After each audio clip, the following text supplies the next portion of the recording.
Downside, and we're now live, I think. Yeah. And we are now live. The little yellow light has gone on. Yes. Good morning or good afternoon, and welcome to Broadsheet on the Telly.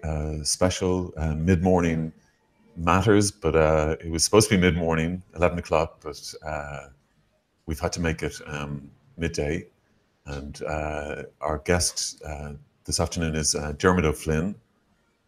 Diarmuid is a parliamentary assistant to Luke Ming Flanagan, MEP, but probably better known as the instigator, organiser of Ballyhea Says No. Ballyhea is a village in North County Cork. A village or a town, Diarmuid? It's neither, actually. It's No. just a parish. There's Okay. a poem, I think one of the probably the best known poem about Ballyhea, but it begins, "There's neither town nor village there, nor even half a street." Okay, it's barely like it's a church and a pub and. Well, there's the pubs are all closed there. Really, there's a diner now, I think, just off away from where the church and the shop are, but. No, it's just a small rural country parish, population of about 1,000. And Diarmuid is not speaking from Ballyhea. He's actually in Strasbourg. Is it the Robert Schumann Strasse in Strasbourg, France? We're here in the Willy Brandt building, and actually I don't know if you can hear it if it's coming over the microphone there, but a brass band has just started up outside here. Maybe, Diarmuid, you'll show the viewers the courtyard there if you've got a. I can just we can just give you a quick. Oh, there we are. Yeah, and you can see the brass band perhaps below there. Yeah, and do they meet there every day? Is it? Oh God, no.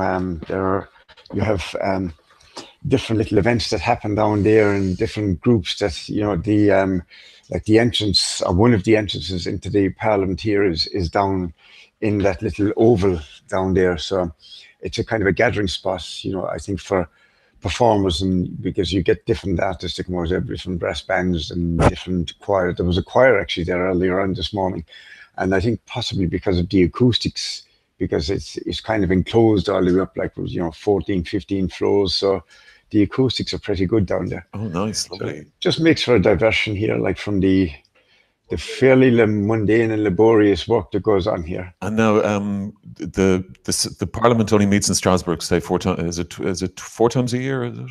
No. Well, it's the European Parliament is probably different to certainly different to the Dáil and to a lot of other parliaments. But like the Parliament actually sits just 1 week every month, and then for the other weeks, and that would be down here in Strasbourg. So it sits down here in Strasbourg 12 times a year. Now, actually, it doesn't sit in August. So twice in October this month, it will sit down here. So those weeks are hectic weeks for us down here, for the members of Luke's office. But the other weeks then are spent in Brussels, and that's when, if you like, the real work is done, because the major work is done in committees, in the various committees. There are over 20 committees, and like the work, all the various files will go through the various committees, where they will be debated, amendments put in there, and eventually they'll be fine-tuned, voted on, and whatever passes through the committee will then be presented to Parliament. So by the time, without amendments, but sometimes with more amendments again added, So okay, like if you like, the Parliament is the Amazon, in which all the various other tributaries, which would be the committees, they all feed into the Amazon. So when we come down here for that week, rather than just dealing with the files, which we would do on the committees that Luke is on, he's on Agri, which is a major committee, not just for Ireland, but for Europe generally. He's on the NV, he's a sub on the NV committee, and he's on the Budgetary Control Committee. So normally, like week to week, we'd be feeding stuff through from there. But when we come down here, all the other committees are also feeding in down here. So we get all these files. You get a voting list for every file that's going through here. We have to go through ourselves here the voting list to make sure, like, that that what Luke is voting on, that he actually like that he's voting the way his conscience would allow him to vote. But Dermot, by the time you get to Strasbourg, all the decisions have been made in terms of how he's going to vote. It's just simply a rubber stamping exercise. No. I mean, by the time we get to Strasbourg, I mean, on his own committees, yeah, he'll know, like he's certain, because he'll have handled and he'll have gone through the files. In fact, he's been shadowing a lot of those files anyway, so he would be the one deciding, like, or recommending to the group how they would vote. But on all the other files that come through from all the other various committees, no, I mean, like on the drive down here in the car on the Monday, it takes 5 hours, we would, over the weekend, we would have put together like blocks on the different files with the voting lists and with the amendments, and we go through them with Luke in the car journey down. It flies, that 5-hour journey on the way down, but there are 3 of us working with Luke in the car on those votes, so we'll have gone through a lot of them. But like those voting lists can change right up to the morning of the actual votes. Right. And it isn't until the morning of the votes like that. Like this morning, for example, we got 9 separate voting lists coming in on the 9 files that are voting today. And fortunately, those hadn't changed very much from what we had worked on the car coming down, but some will have. And those are the ones that we then have to go through again on the morning here. And we'll talk to Luke and see if there are any difficult ones, and we'll discuss it with him. Like there was, for example, this morning on blockchain, and we discussed this with Luke, and we discussed it with an expert on blockchain at home, and then we'll make a decision based on that. So there's a lot of squeaky bum time, if you like, on the mornings, up to about 12 o'clock when the votes usually take place. Diarmuid, I think a few days ago, Luke gave a speech regarding voting abroad. That was last night, actually. He was arguing for Irish citizens to be given who live abroad to be given the vote, vote. And he argued, he cited the examples of the referendum and the same-sex marriage and the Home to Vote campaign. Can I ask you, the speech went down quite well, I gather, but there was a lot of criticism in terms of no representation, no taxation, no representation, etc. I mean, how is Luke navigating that, for instance? Well, I haven't seen how he has responded to that, because I've been tied up in my own work here on that. Sorry. But like, it's really like Ireland would be one of the few countries in the EU that doesn't have voting rights for Irish people abroad. And as somebody who spent a lot of time abroad myself, I have to say I would really have appreciated having had a say in, because like for most of us that leave, the ties are still there, and the intention is always to come back. So I think it would be, and I'm only giving my own opinion, because like I suppose Luke's speech laid out where he would be, and I'd be in agreement with him on it. That like it's I think it would be fair. It all doesn't come down to taxation. That's unless you're paying tax into a country that you shouldn't have a vote in. It doesn't. I don't think it should all come down to that. I mean, I think citizens' rights should go beyond that. And I think that as an Irish citizen, and if you are a citizen, I think you should have the right to vote. Why are we behind most European countries on this?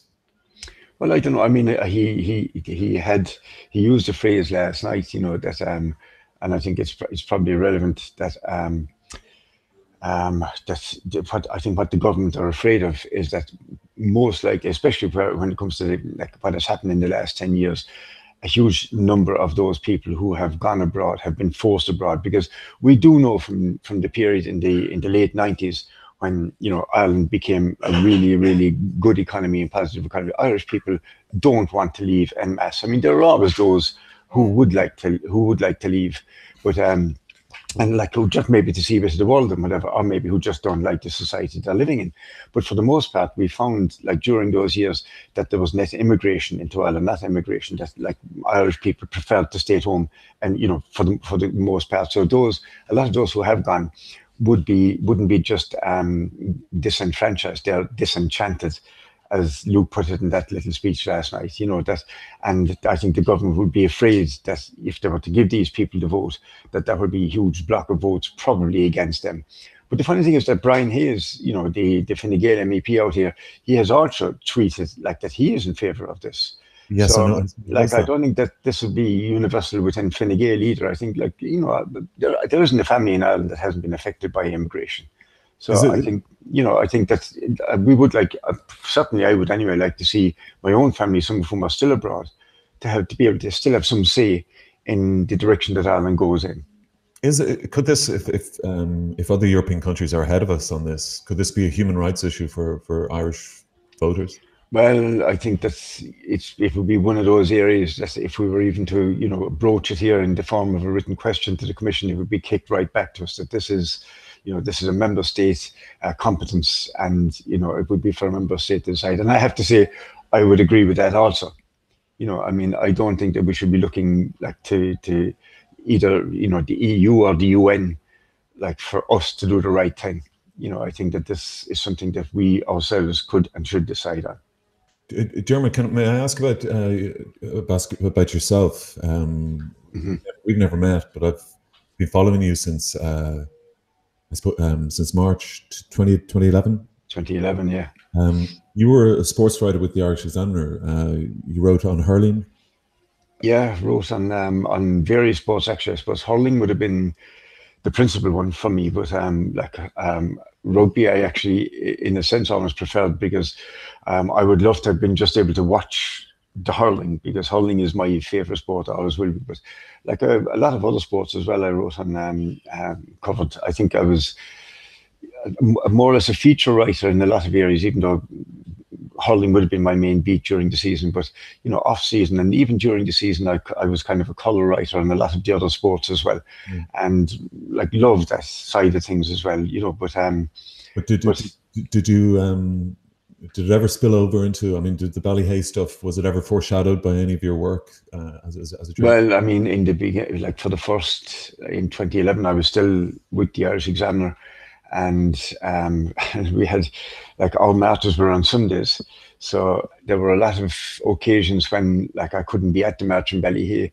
So what we did on those occasions, we had a number of banners. So like I had a banner over in Thurles on a few occasions for the big matches over there, and we marched around the square in Thurles, and with supporters from various teams looking at it, who the hell are these guys, And we did it in Croke Park a number of times as well. Actually, we were blocked, I think, a couple of times from marching down, actually in front of the stadium itself. But we'd march from O'Connell Street, from Parnell Square, on the mornings of All Ireland semi-finals and finals. Like we brought the banner and marched up there, and it was interesting because we always march on the street and we do that. So we've found ourselves a lot of times above in Dublin, like with the supporters of whatever two teams would happen to be in playing that day in the final, but match and like because the throngs are heading for Croke Park at that stage, so you'd have them going on both sides of the footpath, and we're out on the road, with cars, traffic building behind us with our little banner and whatever. And what I was kind of surprised about was that very few people actually joined us. Now we get a lot of favourable comments, Yes. walking down there from people that usually they'd be walking faster than us in more of a hurry than we were, and getting favourable comments like "and well done" and "keep it up" and "Ballyhea" and that kind of stuff. But very few people actually falling in with us, And we're kind of conscious of that. And now obviously we get the derogatory comments as well, but like we're very conscious of the fact that even though we're only a small group in a small parish and still marching. I mean, we do it now once a month as opposed to once a week, but we're conscious of the fact like that, we are representing a lot of people in what we're doing. Yeah. People who maybe for whatever reason can't or won't or wouldn't or couldn't join us actually physically on the march, but do support us in what we're doing. But and that helps. It was great to know that you were marching on the Sundays. It was great over the years. During the austerity, there was something. I think it reminded me a bit at the beginning of the Skibbereen Eagle. Warning the the Russians. But we're watching you. We're watching you. But it blossomed into an incredible sort of like an Ealing comedy meets people power and. Yeah, we kind of, I suppose it could be said, John, that we grew, we matured ourselves because, like, And you know that first morning, and I'll never forget that first morning, because like we had never done anything like this. The majority of us, like it was the weekend after the election of 2011, and I had placed, I have to say, great faith in both the Fine Gael and Labour, and they were obviously going to be the new government, you know. Yes. And like Michael Noonan had made some really powerful speeches in the Dáil. You know, I think his speech, his budget speech in 2010 was probably the best speech, like against what was happening, you know, vis-a-vis the bank bailout and the socialization, which I think is an ironic kind of a word to use here in this context of the debt, Of you the know, day. where this He debt was said being it so forced on top of us all. Great speech. And He then said, you had Labour also like talk about, you know, Labour's way or Frankfurt's way. And so we had great faith in it. But it's like that weekend, and I heard, I can't remember, you know, I think it was an RTE a broadcast with Andy Kenny being interviewed, and he had gone straight to Berlin and met Angela Merkel. And I think he went over there, you know, his chest out a little bit and sort of, you know, I'm after getting this mandate now, and like we're going to have to talk about this, Angela, you know, and there's a few things to be discussed here. And he got slapped down. And he came back with his tail between his legs, no other way to describe it. And I heard an interview from that weekend where he was saying, "Oh, you know, I've, you know, gone and I've spoken, and I've learned that this is not going to be like what I thought it was going to be, and maybe we are going to have to accept what we have, you know, what's been visited on us here by the ECB and by the Council and the Commission." And I just, in my heart sank, and immediately I just said, you know, he's without even a fight, he has caved in. So I made a few phone calls to because everything I'd been doing up to that point had been done like sitting at the computer and the laptop, which is easy enough to do. I mean, we all know about the keyboard warriors now, and there are a lot of them out there. But like I said, we have to do something, you know, because, and at the time we say you had North Africa in flames, you know, with the Arab Spring, which sadly has, you know, a lot of that has turned out to be negative as well. But I said, like, these people were risking life and limb, you know, in the fight for what they were looking for. So I rang a couple of lads that I played hurling with over the years. We were all long gone from at that stage, but you know, just to say, look, you know, will you join me on Sunday, and we'll just protest this in Ballyhea in a march. And we had a little A4 size sheet which we nailed to a little bit of plywood, and we there were 13 of us, I think, that first morning, and a few people were actually going into mass that morning joined us and went onto the road. It's the main Cork Limerick road, you know, and went onto the road and just felt a little bit ridiculous, I have to say, you know, but still we did it, and we walked up to the end. And as I said, it's not even a street, it's just the main road. So we walked up to how long is it? the speed limit sign. I'd say from speed limit sign to speed limit sign is about 400 meters. So from where we were, which was the church, it was about maybe 200 meters. So we walked up to the sign, turned around, came back down again, and that was it. And we said, we'll do this again next week, you know, because so we were a bit more organized. We got a few more signs, and a few more people joined us.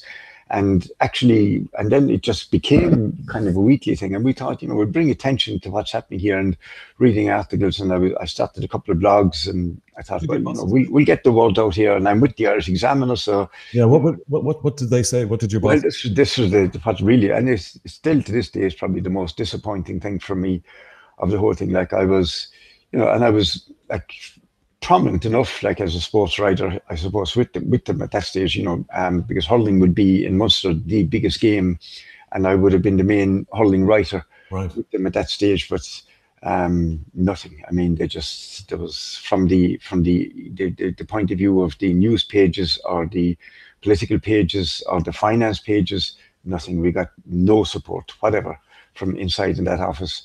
And I was, you know, contacting people, but got no support. But we got support from elsewhere. And I think like within a couple, like we had marches down there of several hundred people, you know, at marches down there. We had meetings which we held inside in Charleville, where we actually hired out the big hall there, which held like 400 or 500 people, and packed it on a number of occasions, like with information meetings and discussion meetings.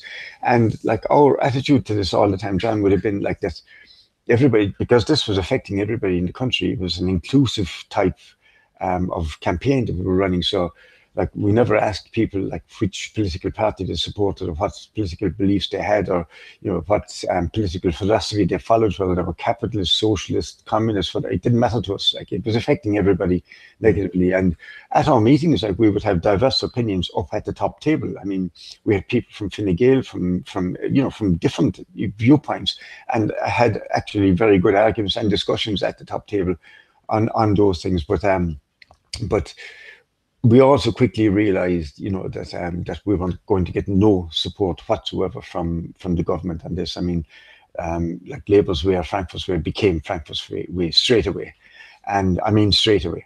And Fine Gael they wouldn't even replying to us. We're getting no help whatsoever. So we started to go to Europe ourselves on it, and we went over to Brussels on umpteen occasions, And Paul Murphy, I suppose, would have been the MEP that we were working with over there, and then Luke would have been the TD that most helped us at home. But like, we just started to work on this thing ourselves, and we learned an awful lot, like, in that time. And I'm still wouldn't describe myself, even though I have been described as an expert on this. And I'm not, I'm not an economist. No.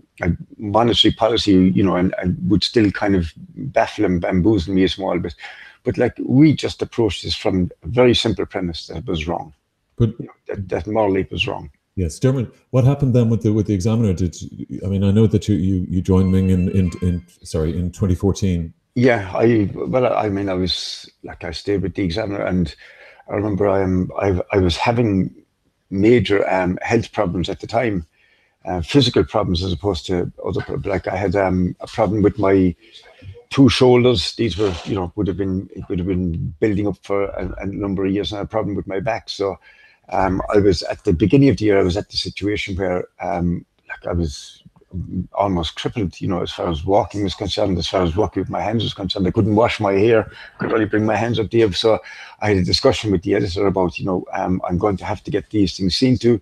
Like, do you want me to do it now before the championship starts, like over the league period, or should I wait, cover all the league, and then get, before the championship, get it done? So we agreed that we do it on the after the league finished. So I think it was about June. I think it was just at the start, the middle of the Munster Championship. It might have been after the Munster final.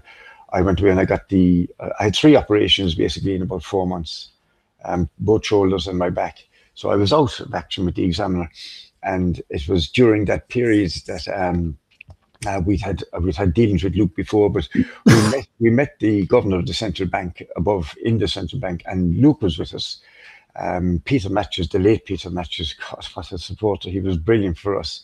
Was with us. Nessa Childers was with us, as was Stephen Donnelly, who's now with Fianna Fáil. But like, these are well tuned in on the financial aspect of things. I mean, Peter Matthews was an ex-banker, and Stephen Donnelly was with McKinley. So he was clued into all this. So we met the governor of the central bank, and we had a jaw-dropping meeting with him. But it was where he confirmed for us that the central bank was actually destroying billions every year.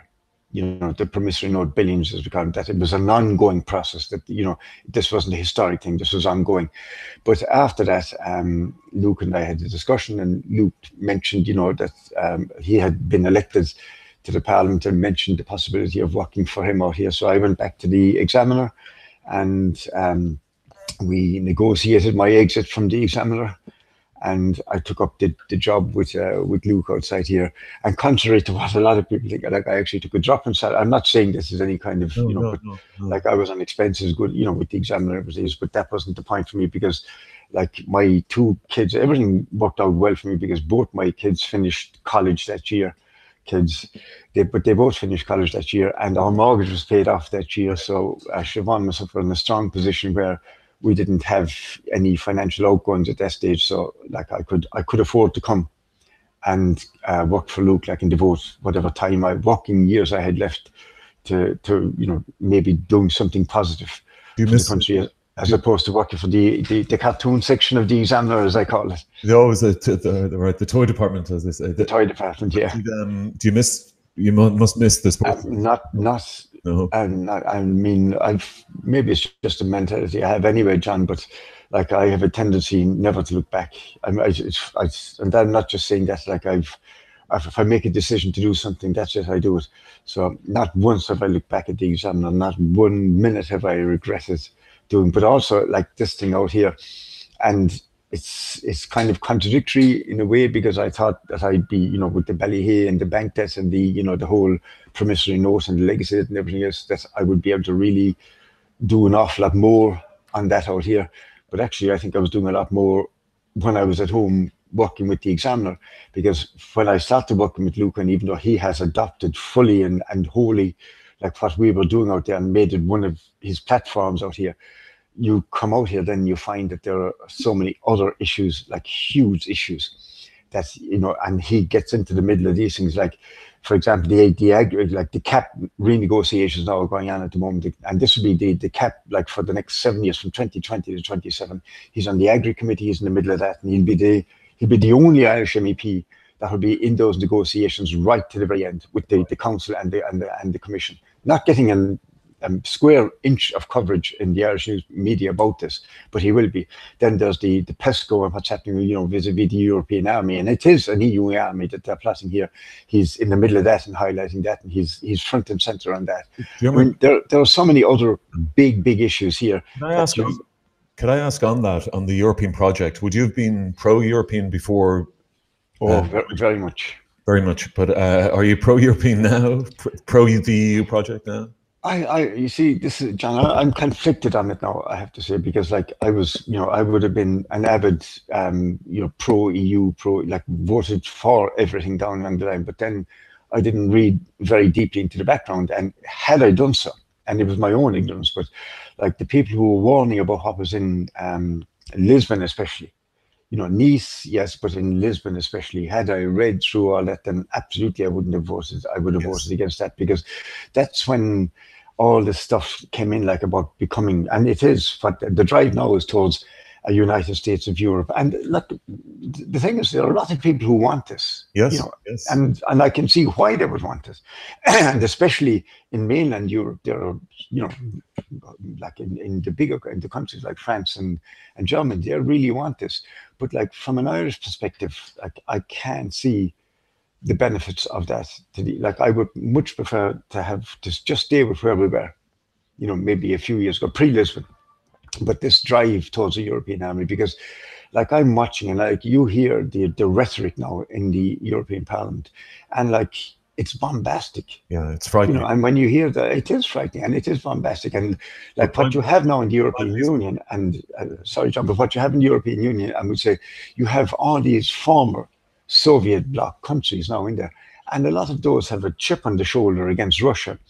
And like this, Russia has now become, you know, this big boogeyman, you know, that we all have to be afraid of. And like, honestly, I don't see that at all. And I think, yes, you know, Putin in Crimea, he moved, you know, pretty swiftly and brutally and decisively, and especially in the isthmus down there, which like Crimea, okay, it became part of Ukraine. But that happened in the 50s. I mean, and that was just an internal Soviet thing, so nobody cared much about it. But like that was well over 90% Russian. So like when they had their own referendum down there, whether it was an official referendum or not, and they voted to go with Russia. I mean, well, okay, that to me is the business of those people down there. And I think that the EU were the first to interfere down there, because there was a democratically elected government in Ukraine which they didn't like, and which they actually interfered in the internal affairs of the of the Ukraine down there.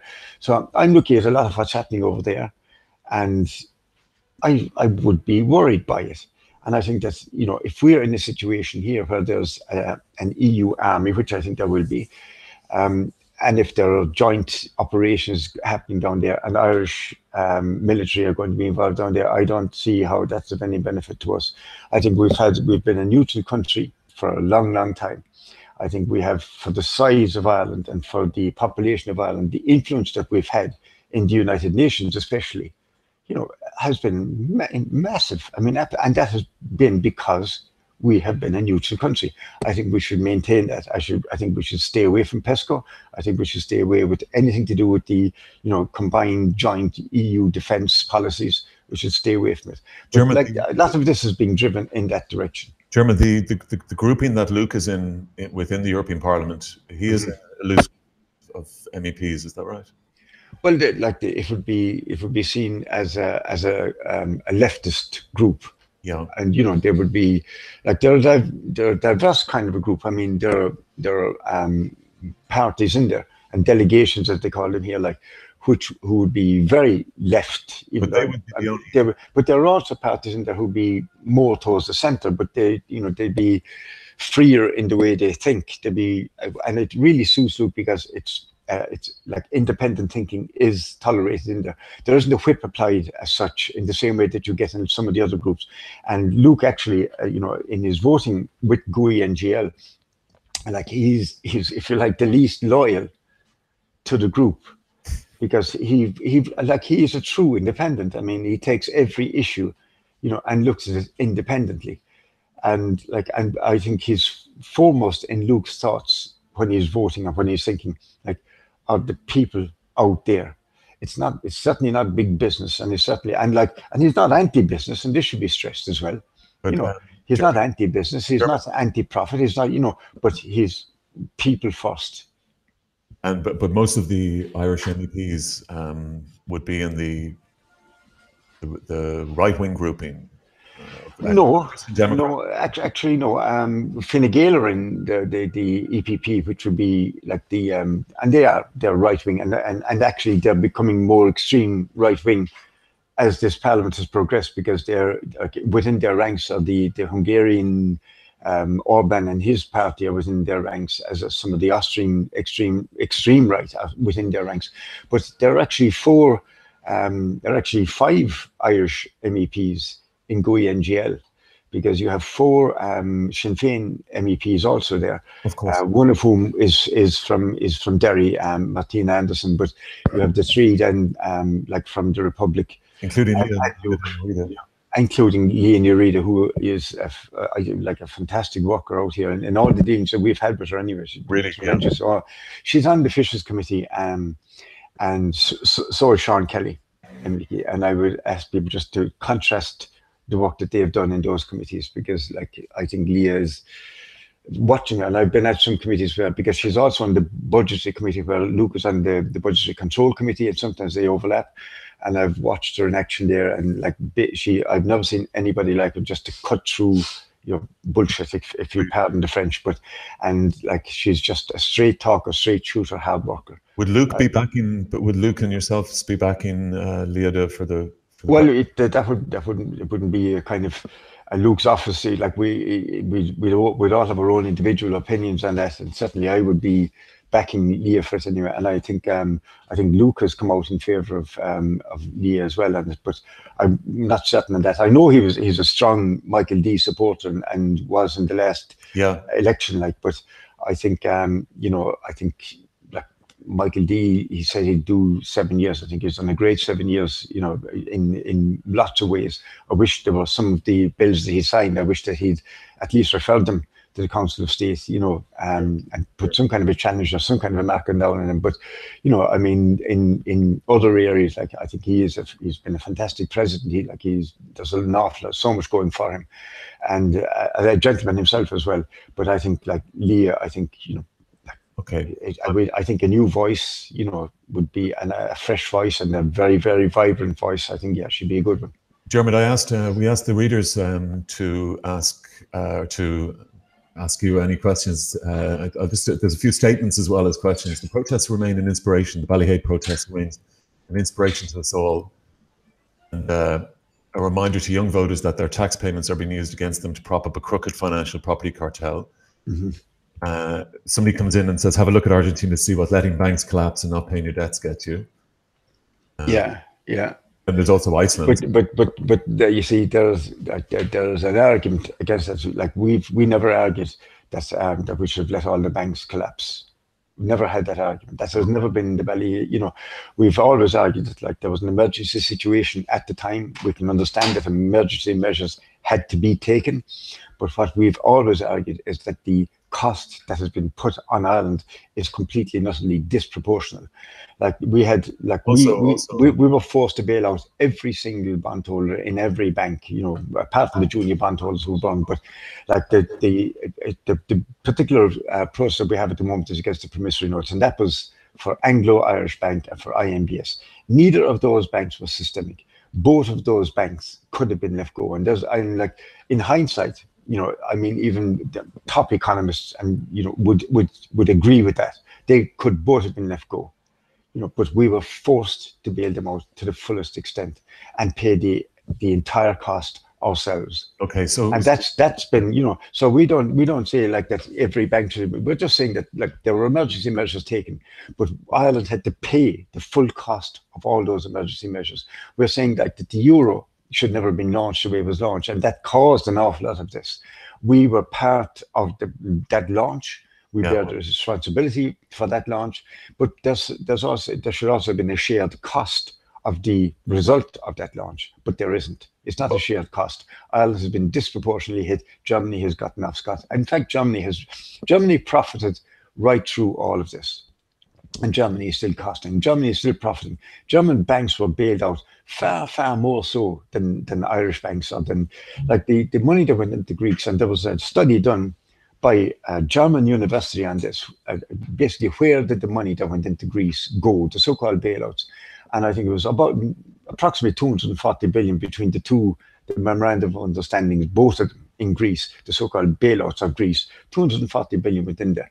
Less than 10% actually went to Greece, to the Greek government, to be, you know, for works to be done in Greece. More than 90% went straight out the back door and into primarily German banks, but also French and other banks. So it was a bailout. The so-called bailout of Greece was absolutely a bailout of German and French and other banks across the Eurozone, but mostly German banks. The bailout in Ireland, we got loans, and this is what people should remember. We got loans from the Troika of 67.5 billion euro at exorbitant rates from all three. Exorbitant rates. They were making massive profit from all three. The cost of our bank bailout was 69.7 billion euro. I mean, the loans that we got that have to be repaid and are still being repaid didn't even cover the money that we put into our bank. So this notion that Ireland was bailed out by the EU is an absolute nonsense. Ireland, we were the ones doing the bailing out. We were the ones doing the bailing out, and are still doing so. Diarmuid, I just finally, because we must have you back on. I'd love to talk more about the European project and what you think of the Argosy argument and whatnot. But just on that, you would have Irish Nationwide and Anglo should have collapsed, should have closed. Should have been. They should have been just wound down as they were then, like without, you know, and like whatever bondholders they had should have been just, because here's the thing, people, you know, right when all this was starting and when people were talking about, you know, look, you know, Ireland should be helped out here and the people who are struggling should be helped out here, and the argument was being thrown out again and again was moral hazard. Oh, you can't, you know, these people that took out mortgages and the individuals that took out mortgages, like, you know, you can't give them debt forgiveness because there's moral hazard involved here.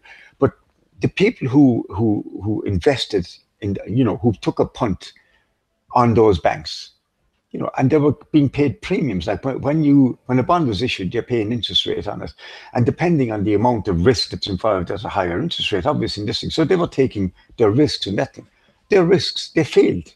Their investments failed, you know. But yet we paid them out. So where was the moral hazard with all this thing? So like these people then are free to do the same thing again and again and again. So this is the major issue that we have here, like that, you know, where and it's still the case. Is that prominent schedule still in? I mean, oh yeah. I mean, last year, and this, well, there is no discussion on this, and there's no argument in this anymore. I mean, since 2014, we have destroyed. Our central bank has destroyed 10.5 billion euro. That's 10,500 million euro. I mean, it's a mind-boggling figure. Like we have people, you know, arguing in this country, and like there was consternation last weekend because, you know, the comptroller and auditor general had found, you know, that there were buildings being leased by the HSE for a couple of hundred. I think there was 20 million, 30 million, whatever it was, outrage, in the various newspapers. And at the same time, so far this year, our central bank has destroyed €1 billion, 2 tranches of €500 million each. And this was money that was borrowed by our National Treasury Management Agency, the NTMA. They're the government bond issuing agency, if you like. So they borrowed €1,000 million from the markets this year, gave it to the central bank, real money, gave it to the central bank that they now had in the kitty, in the government's war kitty, if you like, gave it to the central bank, and they destroyed it. Last year, it was €4,000 million that they gave to the central bank, which destroyed it. And there isn't, John, there isn't a word in any newspaper about this, not a word of protest at this.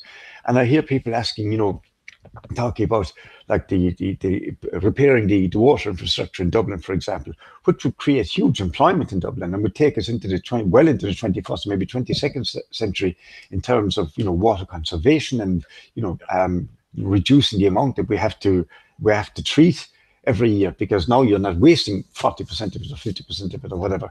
But like they ask, where is the money going to come from for this? But we actually, our central bank actually physically destroyed €1 billion so far this year, €4 billion last year, €10.5 billion since, and they're planning to destroy another €14.5 billion. That's what's remaining of the €31 billion promissory notes. And this absolutely has to be challenged. I mean, that appearance that we made before the Finance Committee a few months ago, that was in June. That was to get, and we got the agreement of most parties except Fine Gael, like that they will, approach this from a cross-party viewpoint and maybe try and put an expert delegation together to go to the ECB and argue with them about this, at least argue with them about these promissory notes, because like €31 billion is an absolute drop in the ocean to the ECB. It has been out there. I mean, that was created in 2009 and 10. I mean, it's been in the system for the last decade, and it's like literally a drop in the ocean. Whether it was taken or left would mean absolutely, especially in light of the fact that the ECB has created €2.5 trillion in the last 3 years. €2.5 trillion by way of quantitative easing. So this is absolutely a drop in the ocean now. So this is something that should be fought. Well, we'll keep chatting about it, and hopefully we'll have you back on, Diarmuid, will you? Yeah, anytime. And I just want to make it absolutely something people out there understand that these are all my views, not Luke's views, even though I'm working for him here. Yeah, of course, yeah. I mean, no, you're being interviewed in your own right, Diarmuid, as Luke's parliamentary assistant, but. Look, it's fascinating, Diarmuid, and I'd really like to go through some of the things, particularly the EU project and PESCO and the army. And I know Brian Hayes is very for this, so you've got very much for this. You've got a very vocal Irish support or opposition there. So much to talk about, Diarmuid. Thank you so much. And I think apart from a few gripes, there's a lot of real admiration and appreciation for everything that Ballyhea says no has done for Ireland. Thank you. Okay. Thank you very much. Thanks a lot, Diarmuid. Thank you. No problem. Your best to Luke. Okay. Thank you. No, bye-bye.